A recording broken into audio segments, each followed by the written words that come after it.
அமெரிக்கர்களே தற்போது கிடைக்கின்றது ஒரு விசேட செய்தி. அதன் அடிப்படையில் இஸ்ரேலினுடைய தேசிய பாதுகாப்பு அமைச்சர் பென் குயிர் அவர்கள் பயணித்த வாகனம் சற்று முன்னர் சுக்கு நூறாகி இருப்பதாக சர்வதேச செய்திகள் தெரிவிக்கின்றன. அதன் அடிப்படையில் அவர் மீது ஒரே ஒரு தினம், அதாவது இன்று இந்த சம்பவம் இடம்பெறுவதற்கு சில மணி நேரங்களுக்கு முன்னர் தான் இஸ்ரேல் மக்களே அவருடைய வாகனத்தை சுற்றி வளைத்து அவர் மீதும் அவருடைய வாகனம் மீதும் தாக்குதல் நடாத்தியிருந்தார்கள். அதாவது தங்களுடைய பணைய கைதிகளை விடுவிக்க வேண்டும் என்று கூறி அதிலிருந்து அவர் தப்பிச் சென்றிருந்தார் என்ற போதிலும் கூட அது இடம்பெற்ற சில மணி நேரங்களுக்கு பிறகு, அதாவது இன்று 26ஆம் திகதியான இன்றைய தினம் இந்த சம்பவம் இடம்பெற்றிருக்கிறது. குறித்த இஸ்ரேலினுடைய தலைநகரை அண்மித்த ஒரு பகுதியூடாக பயணித்துக் கொண்டிருக்கின்ற போது அவருடைய வாகனம் சிவப்பு சமிக்ஞை ஒளி இருந்தபோது அதனை பொருட்படுத்தாது முன்னே நகர்ந்து சென்றிருக்கிறது. அதன் போது எதிரே வந்த மற்றொரு வாகனத்துடன் மோதுண்டு குறித்த பாதுகாப்பு அமைச்சரினுடைய வாகனம் சறுக்கி சென்று விழுந்ததாக சர்வதேச செய்திகள் தெரிவிக்கின்றன. டைம்ஸ் ஆஃப் இஸ்ரேல் நாளிதழ் மற்றும்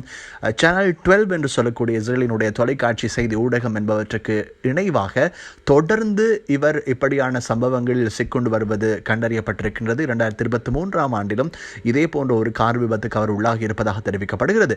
சம்பவத்தின் போது காயமடைந்த மூவர் வைத்தியசாலைகளுக்கு அழைத்து செல்லப்பட்டிருப்பதாக தெரிவிக்கப்படுகின்றது. சர்வதேச செய்திகளின் பிரகாரம் இஸ்ரேல் தேசிய பாதுகாப்பு அமைச்சருக்கு சிறு காயங்களை ஏற்பட்டிருக்கின்றதாக அவருடைய அலுவலகம் தெரிவித்திருக்கிறது. என்ற போதிலும் அவரும் வைத்தியசாலைக்கு அழைத்து செல்லப்பட்டிருப்பதாக தெரிவிக்கப்படுகிறது.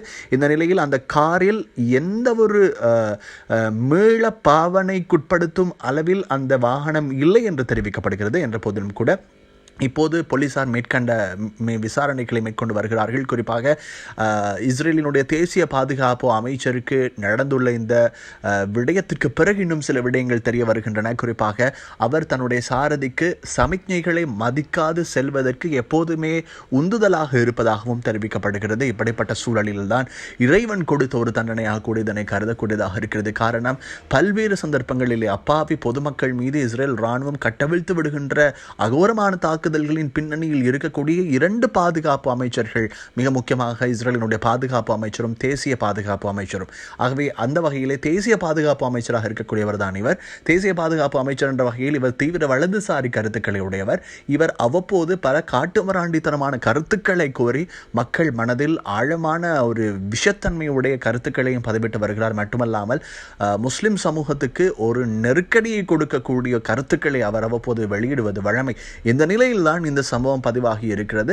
என்ற போதிலும் கூட இவருடைய வரலாற்றை பார்க்கின்ற போது பல்வேறு சந்தர்ப்பங்களிலே இப்படிப்பட்ட சம்பவங்களிலே அவர் மாட்டிக்கொண்டிருக்கிறார். குறிப்பாக இவர் மீது இவருடைய பாதுகாப்பு படையினரே பலத்த, அதாவது இஸ்ரேலினுடைய உள்ளக பாதுகாப்பு அமைப்பான ஷின்பெட் அமைப்பே இவர் மீது பலத்த கண்டனங்களை முன்வைத்திருக்கிறது. குறிப்பாக தங்களுடைய ஊழியர்களை கூட இவர் மதிப்பதில்லை என்ற ஒரு கண்டனத்தை வெளியிட்டிருக்கிறது. இந்த நிலையில் தான் அவருக்கும் பாதுகாப்பு அமைச்சருக்கும் பல்வேறு சந்தர்ப்பங்களில் கருத்து முரண்பாடுகள் கூட ஏற்பட்டிருந்தன. இந்த நிலையில் அனைவராலும் கோமாளியாக பார்க்கப்படுகின்ற ஒரு தருணத்தில் கூட அவர் இருந்திருக்கிறார். இப்படிப்பட்ட சம்பவமாகத்தான் இப்போதைய சம்பவம் பதிவாகிறது நேயர்களே.